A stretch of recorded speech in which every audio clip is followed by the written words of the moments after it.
नसीब से मिला सुंदर परिवार। नेहा, तुम भी आ रही हो ना आज अपनी सोसाइटी की किट्टी पार्टी में? सीमा ने फ़ोन पर पूछा तो नैना ने नहीं में जवाब दिया। क्या यार, कभी तो अपने लिए भी समय निकाल लिया कर। सभी आ रही है, तू भी आएगी तो मज़ा आएगा और सबको अच्छा भी लगेगा, वरना सब मुझे फिर सुनाने बैठ जाएंगी कि तेरी खास सहेली तेरे इतना कहने के बाद भी कभी किटी पार्टी में नहीं आती। अरे यार, तुझे पता तो है कि मुझे किटी पार्टी हमेशा से ही पसंद नहीं, और वैसे भी मेरी देवरानी की बीएड की परीक्षा चल रही है और उसे पढ़ना होता है। संयुक्त परिवार होने की वजह से घर की सास ससुर की और सब की जिम्मेदारी मेरे ऊपर तो है, तो मेरा आना मुश्किल ही होगा। इसलिए तुम सब किटी पार्टी का लुत्फ़ लो। मैं फिर कभी ज़रूर कोशिश करूँगी, और बाय बोलकर फ़ोन रख दिया। तभी किसी काम से नेहा की देवरानी प्रज्ञा वहाँ आई और अपनी जेठानी की बात सुनकर बोली कि दीदी, मेरा कल का पेपर अब किसी कारणवश 2 दिन बाद का हो गया है, तो आज शाम का खाना मैं देख लूँगी। और वैसे भी आप काफ़ी समय से मेरी परीक्षा के चक्कर में कहीं नहीं गई है, तो आज आप अपनी सोसाइटी की किटी पार्टी में हो ही आइए। नेहा ने पहले तो मना कर दिया, पर प्रज्ञा ने बहुत पीछे पड़कर आखिरकार किटी पार्टी में जाने के लिए अपनी जेठानी को राजी कर लिया। सासू माँ ने भी कहा कि सब इतना बुलाती है तो आज तुम हो ही आओ। अब नेहा ने भी अपना मन बना लिया और तैयार होकर सोसाइटी के क्लब पार्टी के लिए निकल पड़ी।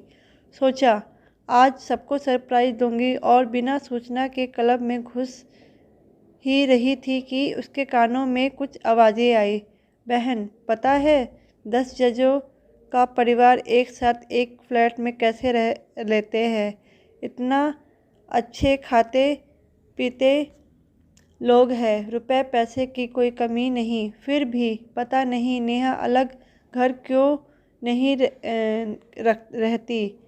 अरे सब सास ससुर देवरानी सब इकट्ठे रहेंगे तो आज़ादी का क्या खाक मिलती होगी। देवरानी महारानी पढ़ाई के बहाने ऐश करे और जेठानी अपने बच्चों के साथ देवरानी के बच्चे और पूरे परिवार की चाकरी करे। ना बाबा ना, हमसे तो ना हो पाएगा ये सब। ये संयुक्त परिवार में रहने का झंझट हमने तो बस का नहीं। और खिलखिलाने की आवाज़ें आने लगे। एक बारी तो नेहा का मन हुआ कि वापस आ जाए, पर फिर कुछ सोचकर उसके क्लब के भीतर कदम रखा। नेहा को अचानक से आया देखकर सारी महिलाएं हैरान रह गई और अपनी आवाज़ों में मिश्री घोलते हुए बोली, वाह नेहा, आज तो कमाल ही कर दिया। आओ आओ, हमारी महफिल में स्वागत है तुम्हारा। नेहा ने सबको नमस्ते किया और बोली, सोचा था आप सबके साथ समय बिताऊंगी, कुछ अच्छा सीखने को मिलेगा, लेकिन पीठ पीछे किसी के बारे में बातें करना और मजाक उड़ाना, अगर यही सब किट्टी पार्टी में होता है तो मुझे माफ़ करे। ये सुनकर सभी समझ गए कि नेहा ने अपनी बातें सुन ली हैं और नज़रें चुराने लगी। आरती ने नेहा को बिठाया और बोली, कोई नहीं यार, इतना गॉसिप तो चलता है, तू बुरा मत मान। नहीं आरती, इस तरह की कुछ और बातें मैंने पहले भी इधर उधर से सुनी हैं, पर कभी गंभीरता से नहीं लिया, लेकिन आज अपने कानों से सुनकर यकीन हो गया कि बातें तो आप लोग बनाते ही हैं।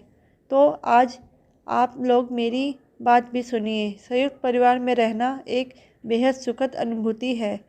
मुझे नहीं पता आप सबके विचार क्या है, लेकिन मेरे साथ रहकर जो पाया है वो शायद एकल परिवार में कभी सोच भी नहीं पाती। मेरी 2 बेटियां हैं, लेकिन उनकी सुरक्षा को लेकर मैं बिल्कुल निश्चिंत रहती हूँ। मेरे ना होने पर मेरे सासू माँ और मेरी देवरानी मेरी बेटियों का पूरा ध्यान रखती है। मेरे पापा के अचानक से चले जाने पर 15 दिन मेरी अनुपस्थिति में मेरी बच्चों और पति के खाने पीना, स्कूल, ट्यूशन सबका ख्याल मेरी देवरानी ने रखा, जबकि उसकी छोटी बेटी थी और उस समय वो गर्भवती भी थी। एक बार 3 महीने के लिए स्लिप डिस्क की वजह से पूरी तरह बिस्तर पे आ गई थी। तब मेरी देवरानी और मेरी सासू माँ ने जिस तरह मेरा ख्याल रखा वो मैं आपको बता भी नहीं सकती।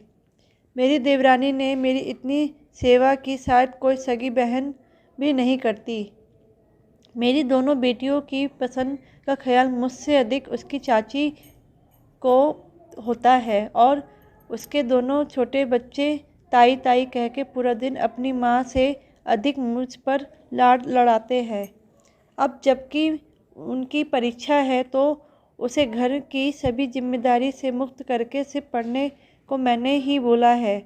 मैं और मेरी सासू माँ बिना किसी दिक्कत के सारा काम संभाल लेते हैं। किसी भी रिश्ते में अगर प्यार और समर्पण की भावना है तो रिश्ता मजबूत ही होगा।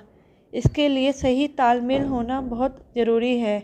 अलग घर लेकर मैं रह तो सकती हूँ, सभी भौतिक सुख सुविधाओं से युक्त घर में सब मिल जाएंगे, पर दादा दादी चाचा चाची का साथ प्यार और दुलार जो संयुक्त परिवार में ही मिल सकता है वो नहीं मिल पाएगा। एकल परिवार मजबूत हो सकते हैं, पर अगर आपके पास संयुक्त परिवार में रहने का विकल्प है तो ज़रूर रह के देखिए। वो अनमोल रत्न है जो हर किसी के नसीब में नहीं होता। चाचा ताऊ बुआ चाची दादा दादी से सजा परिवार किस्मत वालों को ही मिलता है। करारा जवाब देकर नैना तो चली गई पर सबका मुंह भी बंद कर गई।